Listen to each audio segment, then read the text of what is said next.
emphasize what Chairman Alhaj Murad Ibrahim declared in his August 9, 2025 statement welcoming the announcement of President Ferdinand R. Marcos Jr. that the barangay and SK election will be reset to give more focus on the historic parliamentary election this coming 13. In his statement, Chairman Murad assured the President that the MILF remains committed and duty-bound to implement and deliver what you have committed under the comprehensive agreement on the Bangsamoro.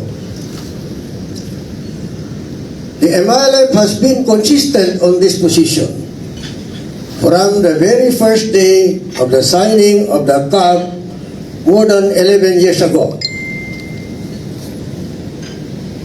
I'm very pleased to see Madam Ferrer, Coronel, who was on the government side when we signed the comprehensive agreement on March 27, 2014. Anybody who wants to read the agenda of the MILF need not go any further than the CAB. It is all there, complete with the annexes and roadmap, and our collective goal is to have it fully implemented. The MILF expects no less than what is enshrined in the CAB. We cannot tolerate half-baked, shortcuts, or pwede na mentality in implementing the political and normalization tracks of the peace agreement. Thus, we take the CAB very seriously, and we expect the same from our counterpart in the national government. We call upon all stakeholders to faithfully implement the CAB as the only formula agreed by the parties to solve the so-called Bangsamoro problem. To the credit of both parties, we can attest that for the last 11 years, spanning 3 presidencies, the peace accord has been seriously complied and implemented. We could not have the Bangsamoro Organic Law enacted, the VARM parliamentary government established, under the commissioning of 26,145 combatants delivered without the earnest efforts of both parties.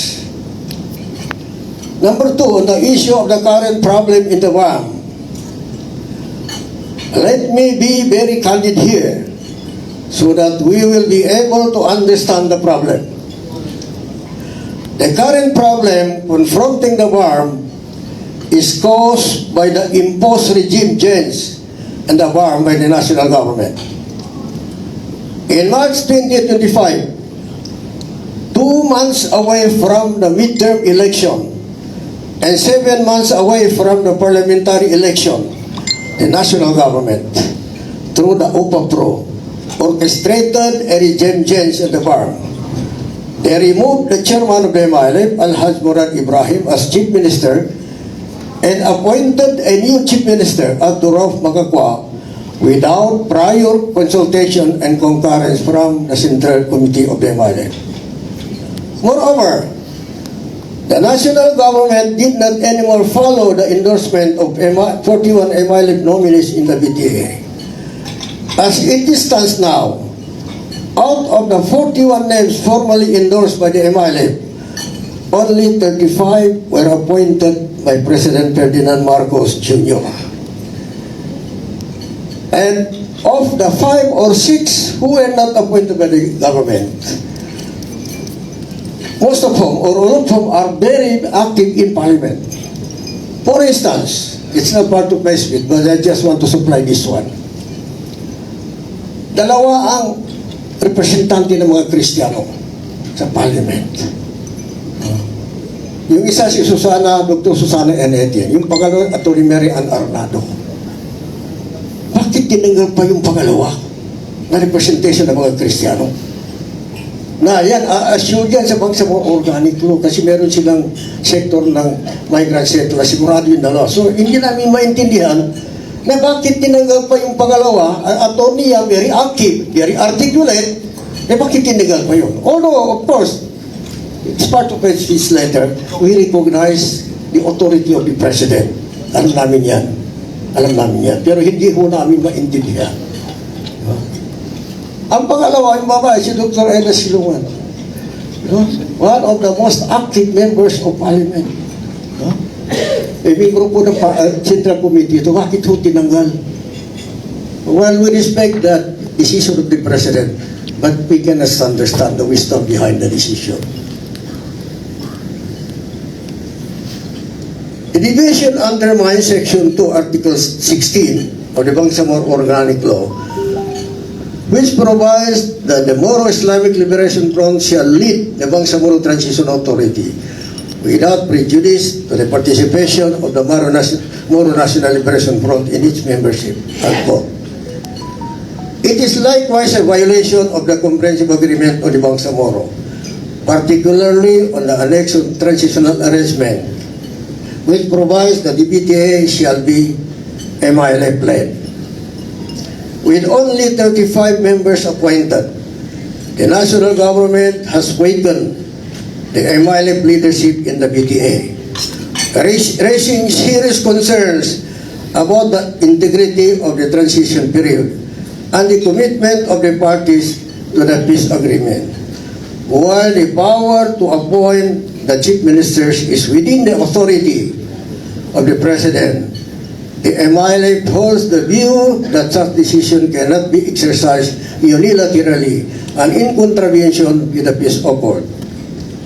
Those who try to justify the action of Malacanang are claiming that the BTA is still MILF-led because the new chief minister is still a high-ranking official of the MILF. That is beside the point. As it stands now, the Bangsamoro people views this move as a classic divide and rule tactic. Pardon me for using the words. A counter-insurgency move designed to destroy the MILF. I hope you don't mind if I'll be brutally frank with you on this issue, so that we will be able to engage in a meaningful conversation and dialogue. At this point in time, the MILF doubts whether the President is fully briefed and well informed about the gravity of the situation on the bar. And number 3, the momentary suspension of the fourth and final phase of the decommissioning process. Unfulfilled commitments on the decommissioning aspect of the normalization track forced the MILF to stay the brakes on the fourth and final phase of decommissioning. As stated in the 19th July 2025 MILF Center Committee resolution, the graduated implementation of the decommissioning that is parallel and commensurate to the implementation of the agreement of the parties is central to the accord and was purposefully included such that both parties are able to exact compliance of the other's commitment as the journey towards implementation is jointly undertaken. Parallel and commensurate means that we cannot just proceed with the final phase of the commissioning without making any significant progress on amnesty, camp transformation, socio-economic packages, disbandment of private armed groups, and the transitional justice and reconciliation, to name a few. It is for this reason that we welcome very much the resolution introduced by the Honorable Senator Amy Marcos to conduct a Senate hearing to look into the status of the implementation of the CAP, especially the commissioning of MILF weapons and combatants. And I request Madam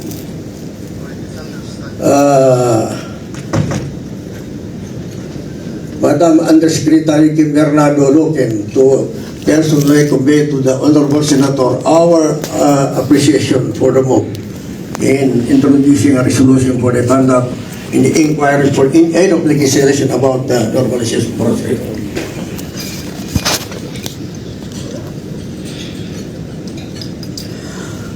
Our appreciation of that resolution is not to put down the national government.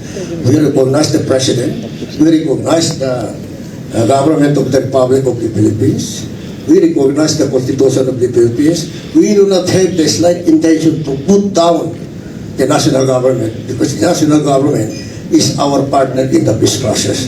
But we want the whole nation really to know what is really the situation as far as the implementation of the comprehensive agreement on the Bangsamoro is concerned.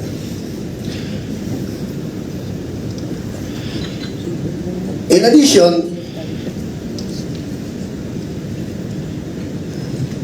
we find the unilateral act of implementing the normalization activities by the national government and the OPAPRO in particular to be directly undermining the MILF as a government peace partner.